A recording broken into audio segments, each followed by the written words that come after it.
किसानों ने 26 जनवरी को ट्रैक्टर रैली निकालने की घोषणा की है। ये कहा है कि दिल्ली की सड़कों पर ट्रैक्टर परेड होगी, लेकिन उसी के साथ एक विवादित बयान आया है जो खालिस्तानी नेता की तरफ से है। कहा गया है कि अगर खालिस्तानी झंडा फहराया जाएगा तो उनको इनाम दिया जाएगा। हमारे साथ दिल्ली सिख गुरुद्वारा प्रबंधक कमेटी के अध्यक्ष इस समय सिरसा साहब हैं, मनजिंदर जीत सिंह सिरसा जी। सिरसा जी, क्या आपको लगता है कि इस तरीके का जो बयान आ रहा है उसको आप किस नज़रिए से देखें? देखिए, पहली बात, हम लोग देश के लिए लड़ने वाले लोग हैं। हमारे हाथ में अगर झंडा होगा तो तिरंगा होगा। जो लोग ऐसी बातें कर रहे हैं उनका पर्पस एक ही है, इस किसान आंदोलन को कमज़ोर करना, इस किसान आंदोलन के अंदर नुकसान पहुँचाना। वो कोई भले का काम नहीं कर रहे। हम ऐसे लोगों से आज से नहीं, हम ऐसे लोगों के खिलाफ पहले दिन से हैं। कभी भी ऐसी एक मौका नहीं आया जब हमने उनके बारे में एक बार भी ये कहा हो कि ये बात जस्टिफाइड है। ये देश विरोधी है और देश के साथ हम खड़े लोग हैं। हमारा विरोध 3 काले कानूनों के खिलाफ है। उसके लिए हम लड़ेंगे, मरेंगे। किसी सूरत में इन कानूनों को लागू नहीं होने देंगे, ना ही इन कानूनों को मानेंगे, चाहे इसमें सुप्रीम कोर्ट आ जाए, चाहे हाई कोर्ट आ जाए, चाहे खुदा भी बीच में आ जाए। एक और बात है इससे जुड़ी हुई कि कल जब सुप्रीम कोर्ट में सुनवाई हो रही थी उस समय भी कहा गया कि कई सारे खालिस्तानी ग्रुप हैं जो कि इस आंदोलन का हिस्सा बने हुए हैं। कुछ एक का नाम भी लिया गया और कल सुप्रीम कोर्ट ने भी कहा है कि आप एफिडेविट दीजिए सरकार को। तो क्या लगता है कि इस तरीके की जो खबरें आ रही हैं या कुछ लोग जुड़े हुए हैं, ये जानकारी आपको है? कुणाल जी, ऐसा कोई आदमी जुड़ा नहीं हुआ। कोई आदमी अपने लेवल पे, जैसे आज आपने गुरपतवंत पन्नू की भी बात कर रहे हैं डॉक्यूमेंट की, तो उसका किसान आंदोलन के साथ क्या वास्ता? अपने घर बैठ के कुछ भी लिखे जाए। अब मैं यहाँ पे दिल्ली सिख गुरुद्वारा मैनेजमेंट कमेटी के अध्यक्ष के रूप में बैठा हूँ।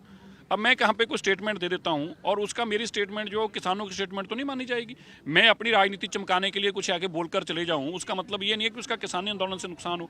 मैं तो ये कह सकता हूँ कि किसान ना किसान आंदोलन के लोग, किसानी स्टेजों के ऊपर से बार बार इस बात को अनाउंस किया गया कि हमारा एक एजेंडा है, 3 काले कानून, 3 काले कानून, 3 काले कानून। इससे आगे की अगर कोई बातचीत करता उसके जिम्मेवार वो होगा। यहाँ तक कहा गया कि अगर कोई शरारत करेगा, गुंडागर्दी करेगा, गलत बयान देगा, पुलिस उसके खिलाफ कार्रवाई करे, हम भी उसको पुलिस को पकड़वाएंगे। हम उनको बर्दाश्त नहीं करेंगे।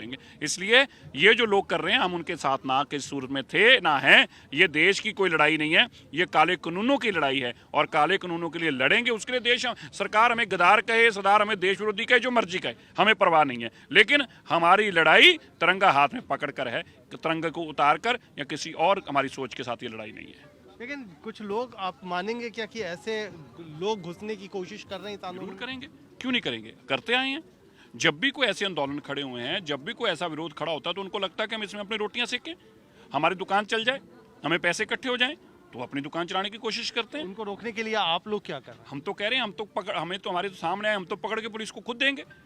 हम उनकी एंट्री बैन है। ऐसा कोई आदमी जो इस आंदोलन की बाहर की बात करता है, वो चाहे अपने घर का झगड़ा लेके आ जाए, उसका भी यहाँ पे कोई काम नहीं है। देश विरोधी तो छोड़ ही दीजिए, ये केवल और केवल 3 कानूनों तक सीमित लड़ाई है। इससे ज्यादा इस लड़ाई में कोई मतलब तो नहीं। इसमें जो लोग खालिस्तान कर रहे हैं, चाहे वो किसी भी तरफ से, उनका क्या उद्देश्य लगता है? नहीं, देखिए, मैं तो पहले कहा ना, क्योंकि बात तो किसानी की है और अगर कोई जानबूझकर ऐसी बात करता है, उसका मतलब उसकी भावना कुछ और है और उसकी भावना जो है वो किसानी आंदोलन को ताकत तो नहीं दे रही, तो किसानी आंदोलन को कमजोर कर रही है।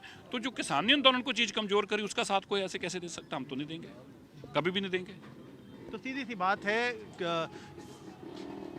जो यहाँ से निकल करके आ रही है वो ये है कि तिरंगा हाथ में है तो हम उसके साथ खड़े हैं। इसके अलावा 3 कृषि कानूनों के खिलाफ ये पूरा आंदोलन है। अगर इन कानूनों के खिलाफ अगर कोई आता है, जोड़ता है, तो उसका स्वागत है। इसके अलावा कोई भी अलग मकसद के साथ अगर आंदोलन के साथ जुड़ता है तो मुमकिन है कि वो आंदोलन को बदनाम करना चाहता है। कैमरामैन पवन के साथ कुमार खोड़ा।